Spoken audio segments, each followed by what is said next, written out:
Assalamu alaikum warahmatullahi wabarakatuh. Shanaaji akkam jirtu naguma fayyaa keessanii.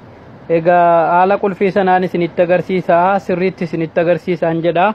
Naa waliin ordofaa. Kunoo qulfichisa kana argaa jirtu na fakkaata. Kunoo isa kana akkuma sawwaree isinitti ergee mallattoon isa kana amma anumaa waliin ordofaa keessan seenaa. Keessa seeneetiin isin garsiisaa banaan jira. Akkaataan inni itti banamu amma gaa gizee kanatti inni dhufee isinii ba'ee kunoo gubbaa kana agartu barreeffama jara gubbaa kana bakka kana dhuftanii akkasitti qubaan gadi rukuttu jechaadha. Qubaan gizee gadi rukuttan kunoo kana isinii baasa jechaadha. Kan akkanatti tarreetti isinii naqa. Ka tarreetti nammu kana tokkoffaa duraa isa olii kan akkanatti bantu. Eega isa bantanii jettanii kunoo kana bantummas deebitanii kana bantan ammas kunoo gadi dhuftanii kana bantu ammas gadi dhuftanii kana bantu jechaadha. Sararri diimaan kun sadii keessaa isa walakkaa kana dura isa walakkaa kanayyi akkasitti gootanii irra seentuu gizeerra seentanii jettani boolla kana hunda gartuumi boolla mul'atu kana akkas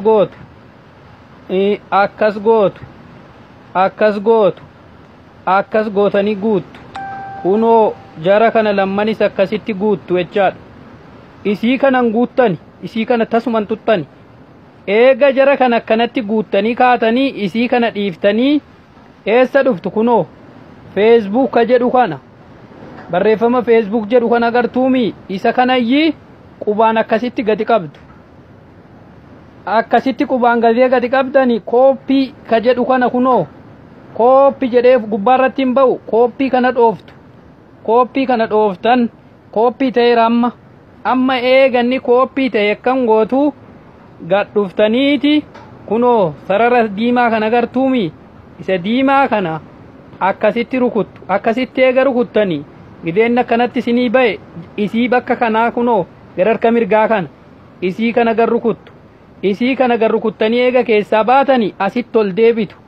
As dhuftanii bakka tanatti akkan gootu kunoo 4 3 jettanii guuttanii kunoo tuqattii kana ammoo agartu isii tana ammoo gad dhooftu. Kunoo barreeffama kana isinii baasa. SL ka jedhu kana qubaan rukuttanii bakka tanatti galchitu. Kunoo bakka tanatti seentee jirti. Argaa jirtu na fakkaataa itti seentee jechaadha.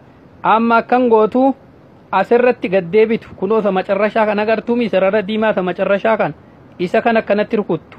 Kunoo gizee kanatti rukuttanii jettanii kan amma boolla kana isinii baasa jechaadha. Boolla isa yedduu kana dhiiftanii isii kanaa fi isii kana guuttu. Isa kanan guuttani dingata harkatti guutame isii kanan guuttani isa kanan guuttani tasuman guutamu inni kun. Kunoo isa kana guuttu isa olii kanaaf isa gama jalaa kana guuttanii eega kaatanii bakka tanarra dhuftanii kunoo isii tana feesbuuka kooppii godhattan sana as gadi qabdu kanitti kunoo gidee kanatti gadi qabdanii jettanii beeksisan irratti ba'ee ture gidee kanatti gadi qabdanii jettan kunoo isii gama kanaa agartu kana rukuttu kunoo feesbuukichi kooppii ta'ee jira. Eeganni kooppii ta'e bakka zeeroon taa'u kan agartu immoo bakka tan akkasitti dhooftu.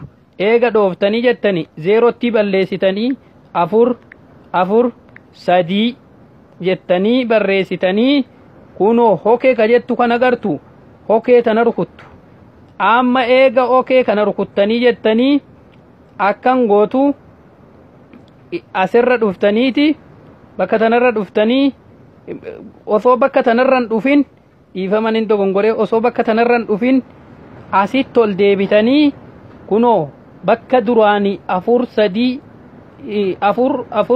3 jettanii barreeffattan kana agartuumi kunoo isa gama jalaa jiru kana eenyu gama jalaa jiru kana isa banamee ofii godhamee jiru kana isa kana agartanii isa banamee jiru kana kunoo milikkinni isaa moolaa isa kanayyi akkas gootanii cuftu. Yoo isiin kun banaa taate abadan isiniin dalagu jechaadha. Yoo isii cufuu irraanfattan isii kana eega cuftanii jettanii as naa dhuftu. Eega bakka tana dhuftanii as dhooftanii keessaa baatu.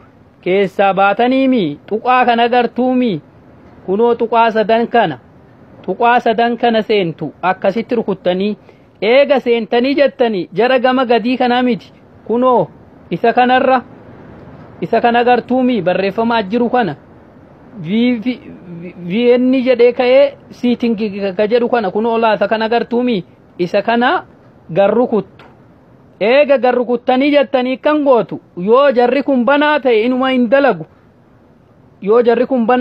hin dalagu kunoo jara kana lachuu ni cuftu kanas ni cuftu eega cuftanii jettanii gadi buutanii isii kanarra dhuftanii isii gama gadii kana dhooftanii akkasitti keessaa baatu eessa isin fida kunoo bakka duraan baname sanatti isin fidaami kunoo isa kana gartuumi isa kana amma gawaa takka shakkii takka malee dalaga jechaadha akkaataana isinitti hime kana eega ulaagaa kana guuttanii fittanii isa kanayyi akkasitti gannaa rukuttu eega garrukuttani kunoo qulfii ni argituumi qulfiin naa baheera jechaadha okeen jedha okee eegan jedhee qo'aagaa daqiiqaa muraasa ture eegan okee jedhee kunoo amma dalage jechaadha dalagela kunoo argaartuumi asii akka inni lakkaa'aa jiru dalagee jira jechaadha sirriitti kunoo gubbaarra immoo qulfiin bahee jira jechaadha sirriitti kunoo dalagaa jira amma waan akkasiitiin isiniin jedha akkasitti hubadhaatiti eenyu godha waa takka nama agarsiisee anis namumarraa laalee viidiyoodhuma laaleetiin dafee eenyu godhadhe waan akkasiitiin isiniin jedha inshaallah rabbi isiniif tolchu